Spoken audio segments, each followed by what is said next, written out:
Good afternoon and welcome to your Science Review with Mr. Blades. Today we continue our discussion of acceleration, so let's go ahead and get started. Now we've all heard the name Galileo, but we might not know that he improved the telescope and provided support for Copernicus's heliocentric theory, which means that the sun was actually the center of the solar system. However, the part that's important to us now is that he stated that all objects fall at the same rate, that size, shape, and mass don't matter. Galileo proposed a thought experiment. If we drop two bricks at the same size, which hits the ground first? However, if we were to tie the two bricks together, would they then constitute a heavier object and then fall faster? Now, it doesn't make any sense that just tying two bricks together would make them fall faster. Like, what level of one object do they have to be? Do they have to be connected together? Do they have to be glued together or part of one object? It wouldn't make any sense for those objects to fall faster all of a sudden. Now, if you were to take something droppable and drop it in your hand, what velocity is it as you hold it in your hand? If it's not falling towards the ground, we'd say that it has a velocity of 0. And then when you drop it, it travels towards the ground with an accelerating velocity. It is gravity that accelerates your object towards the ground. Now, Galileo's law of falling bodies is that the total distance is proportional to the square of the time, that as time goes on, the change in distance gets greater and greater. Take the time and practice drawing a position versus time graph for this falling object. Since the velocity is increasing, we discussed that you would have a curved line on your position versus time graph. But since it's accelerating at a constant rate, you would have a straight line on a velocity versus time graph.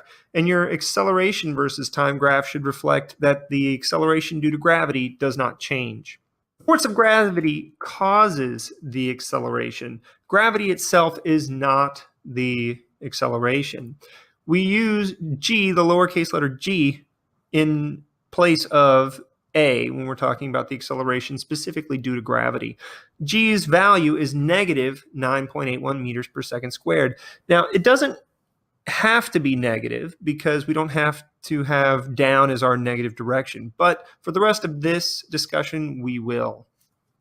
Now, one of the words we use a lot in physics is initial, I-N-I-T-I-A-L. Now, what does it mean when we say initial? It means at time 0. Before anything has happened, how fast is something moving or where is it? Now, some of our letters and symbols for the discussion we're having are on the screen now. Most of these you should be familiar with, but take the time to look at them and remember. Now, when we write test questions, we will typically use certain phrases repeatedly. And it's important for you to do well on our quizzes that you understand what these mean.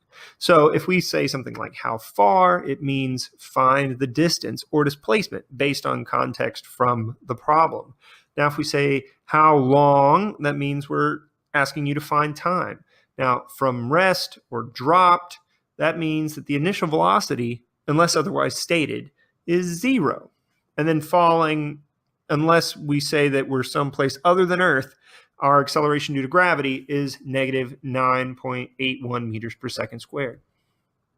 Let's do a couple of examples. Now, a man falls 0.7 meters to the floor. First thing we should look at before we start thinking about how to do this math is, do we have enough information? Unfortunately, we actually have to pick an equation before we can figure that out. So let's go ahead and pick our equation. Delta x is equal to 1/2 the acceleration times time squared. Now, we can only use equations if there is only one unknown. So we know how far he falls, 0.7 meters. We know the acceleration, even though it's not given to us, it's negative 9.8 meters per second squared, which leaves only time as our unknown. If we plug all of those in, we can solve for a time of 0.377777 seconds. Now, I made the distance he falls negative 0.7 meters because he's falling in the negative direction. the displacement of his fall has to have the same sign as the acceleration. So if we decided that down was positive, then both delta x and the acceleration would both be positive. But let's take a look at a slightly different aspect of this. How fast is he going when he hits the floor? And again, we should ask ourselves if we have enough information. Now, there are two ways to figure out the answer to this question. We're going to use them both, and I'm going to show you that they, in fact, give us the same answer. Our simplest equation is delta v equals acceleration multiplied by the change in time. We plug that in, we end up with negative 3.7059 meters per second. And that can be negative because he is accelerating in the negative direction, which means his velocity would also be in the negative direction. However, we can also use this equation, vf squared equals vi squared plus 2ad. Now, if we plug in everything we know, we end up with the exact same answer, negative 3.7059 meters per second. Excellent. Now let's go ahead and look at one last example problem. A jogger accelerates constantly for 14 meters to a velocity of 3.4 meters per second in 5.5 seconds. What is the initial velocity of the jogger? Now, we're going to use, because it's the easiest place to start for this problem, our vf squared equals vi squared plus 2ad. And I've written out our knowns next to what we have here. Now, if we plug them in, we can see that we, in fact, had two unknowns in this equation, which means that we can't really use it just yet. However, we have two equations that can give us the same quantity. And by using them, then we can solve them together and give us the right answer. So let's go ahead and use our other equation. Delta v equals vf minus vi, that's what delta v is, equals acceleration multiplied by the change in time. If we plug in all the knowns here, we end up with vi equals 3.4 meters per second minus acceleration times 5.5 seconds. And then you can see at the bottom, we set vi equal to vi. The vi that we solved for on the top equals the vi we solved for at the bottom. And by doing a little bit of long algebra that I'm not going to show, we end up with an acceleration of 0.851 meters per second.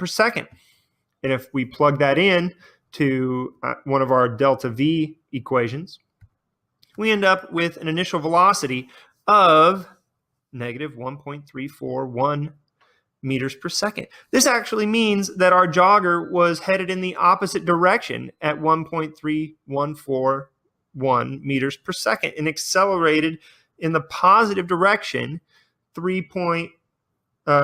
0.8571 meters per second for that period of time. And that's how he got to the speed that he was at. Now, that math is more difficult than we will probably see, but it would be good to practice solving systems of equations like this. I hope this was helpful, and I'll see you in class.